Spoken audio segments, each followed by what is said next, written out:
Wenn ich an die Europäische Union denke, denke ich daran, dass Europa immer mehr zusammenwächst. Vielleicht zwei kleine Beispiele aus meinem eigenen Leben. Ich habe einerseits einen Freund, der wohnt in einer WG zusammen mit einer Spanierin, einem Franzosen und einer Italienerin. Und über so kleine Dinge wie kulinarische Sachen kommt man dann ganz oft in sehr viel weitergehende Gespräche über und lernt ganz andere Sichtweisen kennen, die fundamental anders sind, nicht aufgrund von politischen Überzeugungen, sondern einfach teilweise auch von der regionalen Herkunft innerhalb Europas. Und ich finde diesen Austausch sehr wertvoll.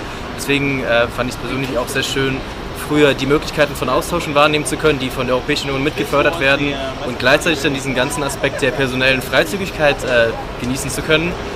Man kauft ein Ticket, steigt in den Zug, in die Bahn, nimmt das Flugzeug, landet und ist da und man kann dort anfangen, direkt zu reden mit den Leuten, auch zu arbeiten. Wir haben auf der Arbeit bei uns jetzt hier in Berlin mehrere Spanier seit dem letzten Jahr, was zwar einen traurigen Hintergrund hat aufgrund der wirtschaftlichen Lage da, aber es gibt keine besonderen Probleme, die diese Menschen hatten, sich hier anzumelden oder hier zu arbeiten. Und wenn ich da im Vergleich dazu an die Vereinigten Staaten denke, 3-stündige Passkontrolle bei der Einreise, wo es Monate vorher weitere ESTA-Formulare, die man ausfüllen muss, finde ich das einen großen Vorteil, den Europa hat.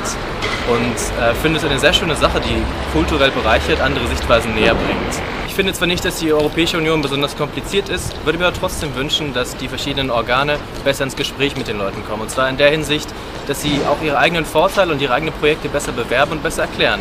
Bei mir in der Nähe gibt es solche sehr interessante und sehr wertvolle Projekte der regionalen, also des EFSF, der Regionalentwicklung, wie zum Beispiel eine Jugendheime, die vom Bundesland in Berlin oder vom Nationalstaat überhaupt nicht gefördert werden würden.